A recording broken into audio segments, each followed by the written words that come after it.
Oh, the first step when you guys preparing yourselves for the season, for the Division One? Um, it is always to implement our playing style. Mm-hmm. You know, our style of play is important to how we progress during the season and how well we do in games. Mm-hmm. So really, when we come to the training ground on a regular day, Mm-hmm. it is just to work on what we want to do in games, which is to keep the ball, move it around, shift teams out of position, and get the chances and score goals. Coach, you have played around 8 matches so far. Yeah. 8 matches, and one of your worst matches of the tournament. Explain to us why you think that is the worst. Tell us the worst match and why you think that is the worst match. All right. So our worst game at the competition so far, I think it was the second leg of the federal game. Mm-hmm. In that game, I think the team was very indisciplined and very complacent, Mm-hmm. which caused us to go 1-0 down, and then from there we just lost it Mm-hmm. altogether. So, but as I said before, it was due to lack of discipline. You know, it all started from the preparation going into the game. Mm-hmm. It crept in from there, and it Mm-hmm. and it came over into the game as well, and it showed on the players. So it was all in all indiscipline that cost us that game, and it was actually our worst game of the season. I see where the team, you're not the physio, but see where the team is very fit.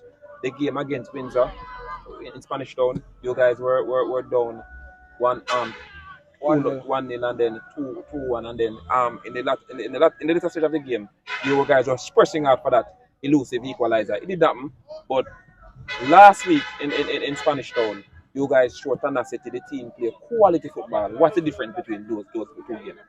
All right, so it's a better quality opponent. Mm-hmm. You know, with all with, all right with all we want to play. Mm-hmm. Once you're coming up against a quality opponent, it Mm-hmm. will show Mm-hmm. because they will open the spaces that we want to go into. When you're going up against a team that is not very much organized, Mm-hmm.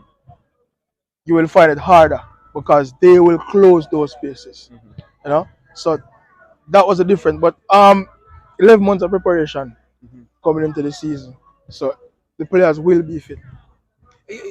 Let us take it on a national scale, coach. Most of your players are pretty young, some are up in age, and you guys are building a program. How are you satisfied with the national program in terms of youth development? All right. To be honest, on that topic, all right. So for me, I think the national youth program should focus more on the players coming out of schoolboy football and making the transition into professional football. I think whenever we have a group of players, young players basically, we don't keep them long enough. So it's like you have one set that play this year, and then next year is a total different squad. Mm-hmm. So there's no growth, there's no development. So what I think the national setup can do is to keep the young players together, create a system, and keep them together, help them to develop with that core, and you will see results. It has been proven, even in the schoolboy football level, it has been proven.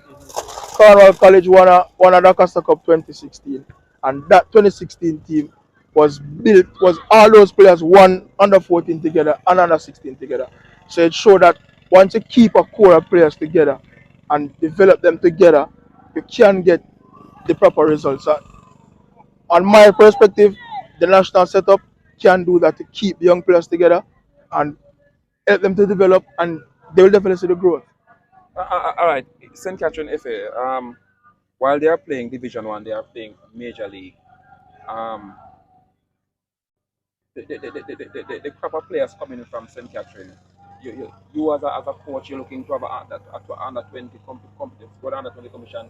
You think it is enough talent is within the parish area that when it comes to youth development in St. Catherine, something need a little injection more? That I'm just asking.